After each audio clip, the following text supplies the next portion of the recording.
एक हजारों बर्तन पानी से भरे हुए पड़े हैं और आसमान में एक चांद नजर आता है, और दूसरी तरफ बर्तनों में देखते हैं, इस बर्तन में, उस बर्तन में, तीसरे, चौथे, 50वें, और इस तरह से सब के सब बर्तन पानी से भरे हुए, और उन सब में देख रहे हैं चांद।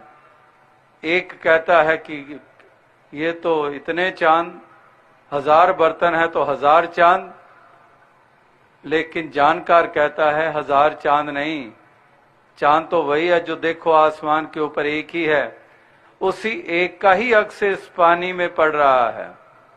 बर्तन अलग अलग जरूर हैं और हर बर्तन में चांद नजर आ रहा है, लेकिन 1000 चांद नहीं हो गए हैं, चांद तो एक ही है, उसी का ही अक्स इन सब बर्तनों में पड़ रहा है।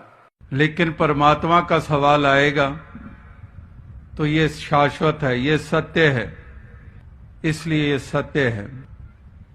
तो ये सत्य को जाना नहीं अगर इंसान, तो तेरा कल्याण नहीं होगा, तो अपने असली रूप में स्थित ना हो पाएगा।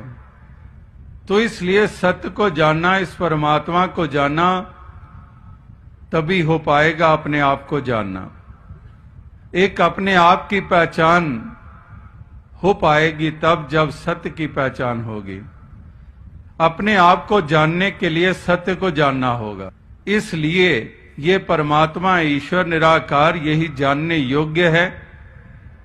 ये भगवान कृष्ण भी कहते हैं और तमाम गुरु पीर पैगंबर भी यही कहते हैं कि यही जानने योग्य है। ये सत्य को जानो।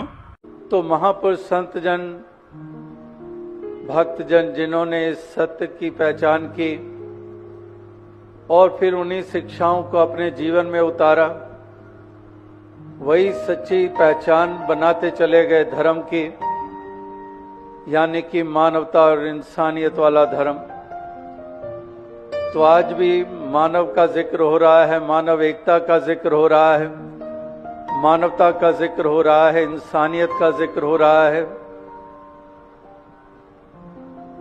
जिसमें हर किसी को प्रेरित किया जा रहा है कि एक मानव एकता का होना बहुत जरूरी है।